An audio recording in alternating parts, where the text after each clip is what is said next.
أعوذ بالله من الشيطان الرجيم. بسم الله الرحمن الرحيم.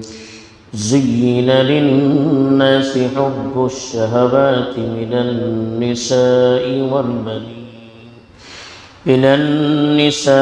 والبنين والقناطير المقنطرة من الذهب والفضة والخيل المسومة والأنعام والحرث ذلك متاع الحياة الدنيا والله عنده حسن المآب. قل أنبئكم بخير من ذلكم للذين اتقوا عند ربهم جنات تجري من تحتها الأنهار خالدين فيها وأزواج مطهرة ورضوان من الله والله بصير بالعباد.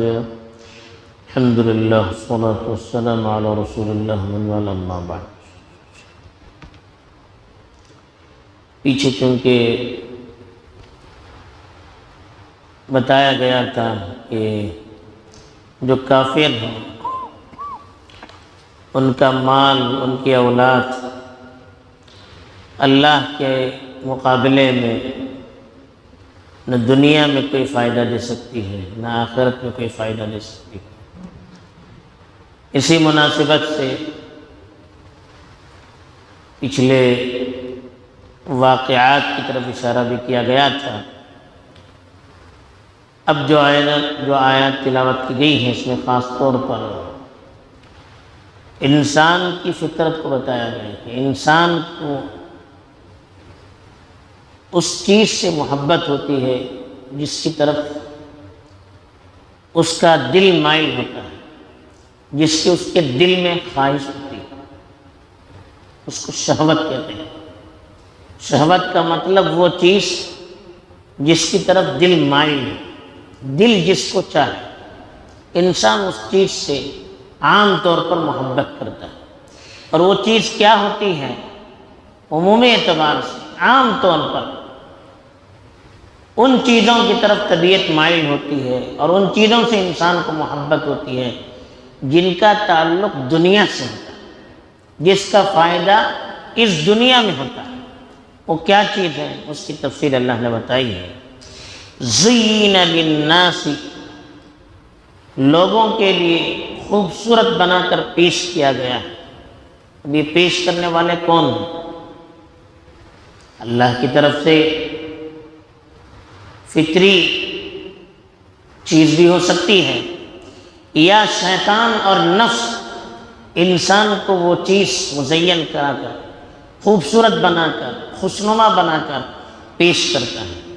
تو انسان کو خوبصورت بنا کر پیش کیا گیا، لوگوں کے سامنے مزین بنا کر پیش کیا گیا. کس چیز کو؟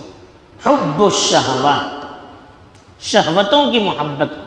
شہوت کا مطلب ہر وہ چیز جس کی طرف دل آمادہ ہو جائے، طبیعت آمادہ ہو جائے، دل چاہے جس چیز کو کرنا. تو دل میں جس چیز کی آرزو ہوتی ہے اس چیز کی محبت اس کے سامنے خوبصورت بنا کر پیش کی گئی. اب جو چیز اس کے سامنے خوبصورت بنا کر پیش کی جاتی ہے عام طور پر طبیعت اس سے ہٹتی نہیں ہے، پھر طبیعت اس کے پیچھے چلی جاتی ہے. وہ کیا ہے؟ 6 قسم کی چیزیں بتائیں. من النساء، عورتیں، والبنین، اولاد، والقناطیر المقنطرة من الذهب والفضة. قنطار کی جمع قناطیر کہتے ہیں ڈھیر سارا مال. مقنطرہ مانے جمع شدہ. ذہب سونے کو کہتے ہیں اور فضہ چاندی کو کہتے ہیں. ڈھیر سارا سونا چاندی یعنی مال و دولت. والخیل المسومہ، چوتھی چیز بتائی خیل کہتے ہیں گھوڑے. مسومہ عمدہ گھوڑے جس پر نشانات نشان زدہ عمدہ گھوڑے. والانعام چوپائے اونٹ گائے بیل بکرے بھیڑ وغیرہ، والحرث کھیتی باڑی، یہ 6 قسمیں بتائی کہ ان چیزوں کی محبت انسان کے دل میں ڈال دی گئی۔ عام طور پہ دیکھیے انسان کی زندگی انہی چیزوں کے پیچھے گھومتی رہتی ہے، انسان انہی چیزوں کے لیے سب کچھ کرتا ہے، اپنی زندگی کو ٹچ کر دیتا ہے اپنی بیوی بچوں کی محبت میں۔ بیوی بچوں کی محبت کوئی بری نہیں ہے، لیکن اگر یہ چیز دین سے دور کرے، شرعی اعمال سے دور کرے، اللہ کی نافرمانی پر ابھارے تو یہ برا ہے۔ ایسے ہی مال و دولت کی محبت یہ بھی کوئی بری نہیں ہے، انسانی فطرت ہے۔ وَتُحِبُّونَ الْمَالَ حُبًّا جَمًّا، مال کو تم ٹوٹ کر چاہتے ہو، لیکن مال جب غلط رخ دینے لگے، مال کی برائی انسان کے اندر آنے لگے، اس کی وجہ سے تکبر آنے لگے، آپس میں اختلاف ہونے لگے، شریعت کے اعمال سے کوتاہی ہونے لگے، اللہ کی نافرمانی ہونے لگے، اور اس کے لیے ہی آدمی دنیا کو سب کچھ سمجھنے لگے، تو یہ برا ہو جاتا ہے۔ ایسے ہی گھوڑے ہیں، چوپائے ہیں، کھیتی باڑی، انسانی ضرورت ہے ساری چیزیں، لیکن یہی چیزیں جب فتنے اور مصیبت اور آزمائش کا ذریعہ بن جاتی ہے تب بری ہے۔ تو اس لیے کہ انسان کے دل میں ان سب چیزوں کی فطری محبت ڈال دی گئی ہے، اور وہ اس کی طبیعت اسی کی طرف مائل ہوتی ہے، اسی لیے عام طور پر اس کے لیے وہ آخرت کو بھول جاتا ہے۔ جب یہ چیزیں ہمیں آخرت سے دور کرنے لگے تب یہ چیزیں بری ہو جاتی ہیں۔ تو اللہ نے کہا کہ ان چیزوں کی محبت گرچہ دل میں ڈال دی گئی ہے، لیکن اس کی وجہ سے آپ آخرت کو نہ بھولیے، اسی کو سب کچھ نہ سمجھیے، اس لیے کہ یہ چیزیں کیا ہیں؟ ذالک متاع الحیات الدنیا، متاع کہتے ہیں وقتی طور پر فائدہ اٹھانے والی چیزیں۔ کہا کہ یہ چیزیں دنیاوی زندگی کی چند روزہ وقتی طور پر فائدہ اٹھائی جانے والی چیزیں ہیں، کوئی چیز آپ کو مرنے کے بعد فائدہ دینے والی نہیں ہے، کوئی چیز ہمیشہ رہنے والی نہیں ہے، سب کچھ چھوڑ چھاڑ کر جانا ہے، اس کا فائدہ بھی یہیں تک رہتا ہے، آخرت میں کوئی فائدہ نہیں دیتا۔ تو آخرت کی زندگی میں جو مقابلے میں ان چیزوں کو ترجیح دینا یہ بیوقوفی ہے، اسی لیے کہا ذالک متاع الحیات الدنیا، یہ زندگی دنیاوی زندگی کی، یعنی یہ ساری چیزیں جن کا تذکرہ ہو دنیاوی زندگی میں لطف اٹھانے کی چیزیں ہیں، وقتی طور پر فائدہ اٹھانے کی چیزیں ہیں۔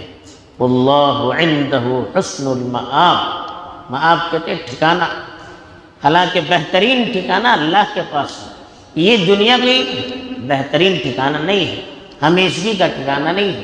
آپ بہترین ٹھکانہ چاہتے ہیں، ہمیشہ کی راحت چاہتے ہیں، تو وہ اللہ کے پاس جانے کے بعد ہے، تو اس کے لیے تیاری کی۔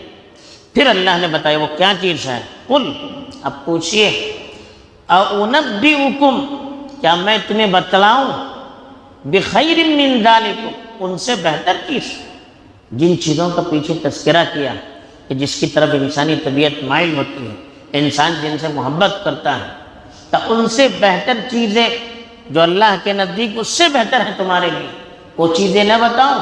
وہ کیا چیزیں ہیں؟ کہا للذین اتقوا، ان لوگوں کے لیے جو تقوی کی زندگی گزارے، یعنی دنیا میں اللہ کی نافرمانی سے بچ کر اور اللہ کی اطاعت میں رہ کر زندگی گزارے، ان کے لیے عند ربہم، ان کے پروردگار کے پاس، جنات، ایسے باغات، تجری من تحتها الانہار، جس کے نیچے نہریں بہتی ہوئی ہوں گی، خالدین فیہا، جس میں وہ ہمیشہ رہیں گے۔ ایس دنیاوی زندگی کہا متاع وقتی لطف ہے، لیکن آخرت کے بارے میں کہا خالدین فیہا، وہ عیش جو آخرت میں ملنے والا ہے وہ ہمیشہ کا ہے، ہمیشہ ہمیشہ کے لیے، لیکن اس کے لیے دنیا میں اللہ کی نافرمانی سے بچنا چاہیے۔ وَأَزْوَاجٌ مُطَہَّرَةٌ، دوسرا جو انعام کا، پاکیزہ بیویاں ملے گی، جن کے اخلاق بھی پاکیزہ ہوں گے اور ہر طرح کی برائیوں سے وہ پاک ہوں گی، اور دنیا میں جو برائیاں یا کمزوریاں ہیں ان چیزوں سے بھی وہ پاک ہوں گی، تو ایسی بیویاں وہاں پر ملے گی۔ وَرِضْوَانٌ مِّنَ اللَّهِ، اور سب سے بڑھ کر اللہ کی خوشنودی حاصل ہوگی۔ اللہ کی رضامندی حاصل ہوگی۔ اللہ تعالیٰ جنت والوں میں اعلان کریں گے میں تم سے راضی ہو گیا، اس سے بڑھ کر کوئی خوشی نہیں ہوگی، اور اللہ کا دیدار وہاں پر نصیب ہوگا۔ کہا کہ یہ اصل میں ہمارے لیے حقیقی انعام، بہترین چیز ہے جو آخرت میں فائدہ دینے والی ہے۔ پھر فرمایا اللہ بصیر بالعباد، اللہ تعالیٰ بندوں سے پوری طرح سے واقف ہیں۔ اب وہ کون بندے ہیں آگے ان کا تذکرہ بھی کیا ہے، تو اللہ نے کہا کہ اپنے بندوں کے ہر عمل سے وہ پوری طرح سے واقف ہے۔ کون اچھا کام کر رہا ہے، کون برا کام کر رہا ہے، اس کے دل میں کیا ہے، ظاہر میں کیا ہے، نیت کیا ہے، جذبہ کیا ہے، ہر چیز سے واقف ہے۔ اسی کے مطابق وہ آخرت میں بدلہ دے گا، اچھا کیا ہے تو اچھا بدلہ، برا کیا ہے تو برا بدلہ۔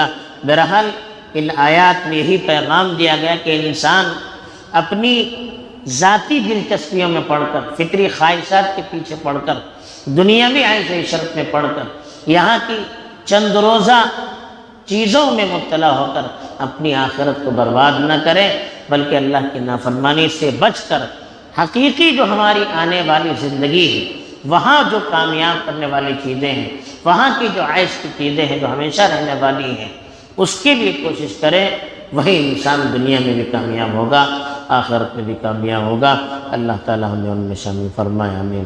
وآخر دعوانا الحمد للہ رب العالمین۔ سبحان اللہ۔